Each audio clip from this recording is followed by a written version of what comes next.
Assalamualaikum warahmatullahi wabarakatuh. Perkenalkan, nama saya Sayyidah Nur Alfininda, NIM 9341469. Saya di sini membuat video untuk memenuhi tugas mata kuliah perilaku organisasi. Dan saya pastinya tidak sendirian. Saya bersama teman saya akan membahas tentang konsep persepsi dan pengambilan keputusan individual. Sebelumnya saya akan memperkenalkan teman saya yang bernama. Perkenalkan, nama saya Indah Novitasari. Di sini saya dan Mbak Sayyidah Nur Alfininda akan membahas tentang topik yang sangat menarik sekali, yaitu tentang konsep persepsi dan pengambilan keputusan individu. Sebelumnya, apa sih itu konsep persepsi dan pengambilan keputusan individu? Sebelumnya, di sini saya akan mengulik terlebih dahulu tentang ruang lingkup. Apa sih itu ruang lingkup dari konsep persepsi dan pengambilan keputusan dari individu? Baiklah, terima kasih. Saya akan menjelaskan mengenai ruang lingkup konsep persepsi dan pengambilan keputusan individual. Yang pertama ada definisi persepsi, yang kedua ada faktor-faktor yang mempengaruhi persepsi, yang ketiga ada hubungan antara persepsi dan pengambilan keputusan individual, yang keempat ada bias umum dan kesalahan pengambilan keputusan, dan yang terakhir adalah etika dalam keputusan. Dari yang telah disampaikan oleh Mbak Sayyidah Nur Alfininda, telah jelas bahwa ruang lingkup itu ada salah satunya definisi dari persepsi. Definisi dari persepsi itu sendiri apa sih Mbak Alfi? Baik, saya akan menjelaskan definisi persepsi menurut salah satu ahli, yaitu Robbins and Judge, bahwa persepsi itu penting bagi perilaku organisasi karena orang-orang didasarkan pada persepsi mereka pada realita apa adanya, bukan realita itu sendiri. Semakin memperkuat teori dan argumentasi sebelumnya yang menegaskan bahwa persepsi bukan berusaha mencari hal yang baru, namun berupaya merangkai dan mengambil kesimpulan terhadap suatu realita yang terjadi dengan berdasarkan apa yang dirasakan secara nyata. Berdasarkan definisi yang telah disampaikan oleh Mbak Alfi, pastinya terdapat faktor-faktor yang mengaruhi dari persepsi itu sendiri. Nah, faktor-faktor tersebut itu apa saja sih Mbak? Baik, faktor yang pertama adalah faktor fungsional, yaitu faktor-faktor yang bersifat personal, misalnya kebutuhan individu, usia, pengalaman masa lalu, kepribadian, jenis kelamin, dan hal lain-lain yang bersifat subjektif. Yang kedua ada faktor personal, yaitu mempengaruhi persepsi orang terhadap kita, atau sebaliknya adalah pengalaman dan konsep diri.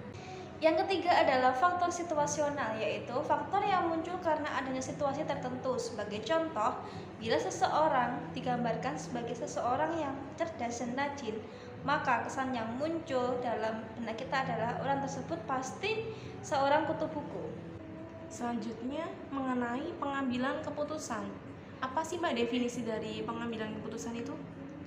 Baik, pengambilan keputusan adalah suatu cara yang digunakan untuk memberikan suatu pendapat yang dapat menyelesaikan suatu masalah dengan cara atau teknik tertentu agar dapat lebih diterima oleh semua pihak.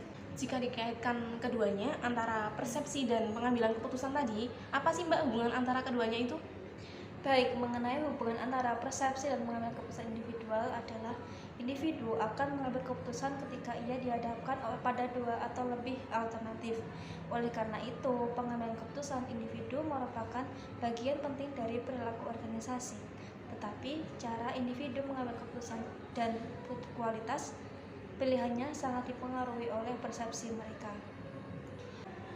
Pandangan umum dan kesalahan yang sering muncul dalam pengambilan keputusan dari setiap individu maupun organisasi itu apa aja sih Mbak? Baik, bias umum dalam kesalahan dalam pengambilan keputusan yang pertama ada overconfidence bias. Individu yang kemampuan interpersonalnya lemah adalah orang yang sering melebih-lebihkan kinerja serta kemampuannya. Contoh, ketika diadakan sebuah survei, dikatakan bahwa 90% orang dewasa ingin berada di surga ketika meninggal.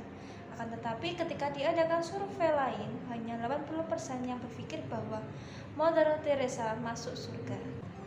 Yang kedua adalah anchoring bias atau bias jangkar, kecenderungan untuk terpaku pada informasi awal, kemudian kita gagal untuk menyesuaikan diri dengan informasi berikutnya. Yang ketiga adalah confirmation bias atau konfirmasi bias, kecenderungan untuk mencari informasi yang membenarkan pilihan-pilihan masa lampau dan untuk mengurangi informasi yang menentang penilaian masa lampau. Yang keempat ada availability bias atau bias ketersediaan, kecenderungan seseorang untuk mendasarkan penilaian mereka pada informasi yang tersedia bagi mereka. Yang kelima adalah escalation of commitment. Eskalasi komitmen merujuk pada bertahannya kita dengan keputusan sekalipun ada bukti yang jelas bahwa itu salah.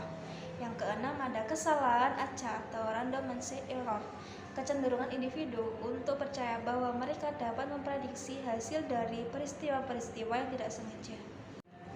Yang ketujuh adalah aversi resikuatoris aversion, kecenderungan individu untuk lebih menyukai keuntungan rata-rata jika ada faktor resiko, meskipun jika resiko diambil dari menghasilkan keuntungan yang lebih besar.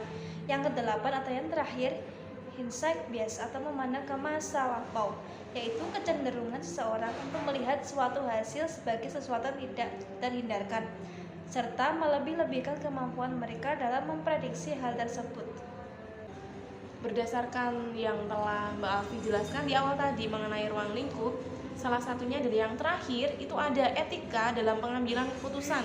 Nah, etika ini apa aja sih, Mbak? Baiklah, mengenai etika, implementasi etika dalam kehidupan masyarakat bisa berupa norma sopan santun, norma hukum atau norma moral. Dalam kehidupan bermasyarakat, implementasi etika dimulai dari level tertinggi, yaitu level sosial masyarakat, level penegakan hukum, level organisasi, kemudian level individu. Ada 3 model etika yang berperan dalam proses pengambilan keputusan, yaitu utilitarian, moral right, dan justice. Baik, terima kasih. Saya telah mendapatkan banyak sekali informasi mengenai konsep persepsi dan pengambilan keputusan individu.